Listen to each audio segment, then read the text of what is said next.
با نام خدای مهربان سلام، نور، برکت، عشق و زیبایی در خاندانتان. امیدوار هستم همگی خوب و صحت و سالم و بردم هستید. کلمه استقلال در لغت به معنای صاحب اختیاری، مستقل، مختار، در مجموع اجرا کردن کار عمل بدون دخالت کسی می باشد.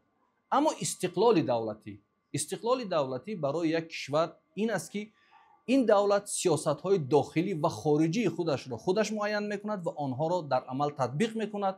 صاحب حدود معینی هست، صاحب زبان هست، فرهنگ است که کسی به آنها دخالت نمی‌کند، یعنی استقلال دارد و واقعا استقلال ارزش عالی است.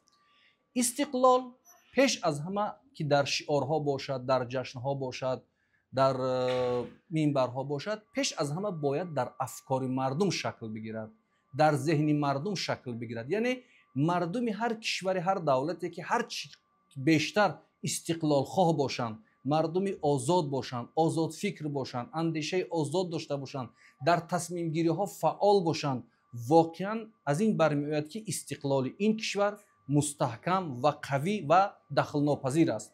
از این خاطر میخوام به این دو نکته توجه کنیم. نکته اول، بس از اونه که ما با چه دیدگاه، با چه اعتقاد زندگی میکنیم در یک کشور. خب با یک سیاست های هستیم راضی هستیم یا شاید با کدام سیاست های ناراضی هستیم، ولی این معنی آن را ندارد که ما استقلال دولتی خود را زیر سوال بریم. زیرا شخصیت ها می آیند و می روند، حاکمیت ها عوض می شوند، حکومت ها از نو می شوند، دولت ها تغییر می کنند، ولی استقلال همچون ارزش، همچون یک نعمت بزرگ همیشه باید حفظ کرده شود. از این خاطر چی مخالف چی موافق باید بدانند که استقلال دولتی این برای ما یک خط سرخ است، یک خط قرمز است که هیچ نفری ما حق نداریم که از آن عبور کنیم. نکته دوم این است که حفظ استقلال دولتی چگونه حفظ کرده می شود. استقلال دولتی را ملت ها، کشورهای حفظ می کنند و نگاه می دارند و از این نعمت استفاده می کنند که آنها اندیشه باز دارند، آگاه هستند، اهل مطالعه هستند، دانشمند هستند و به قدر این نعمت میرسند و درک میکنند. یعنی در جایی که خودشان تصمیم میگیرند،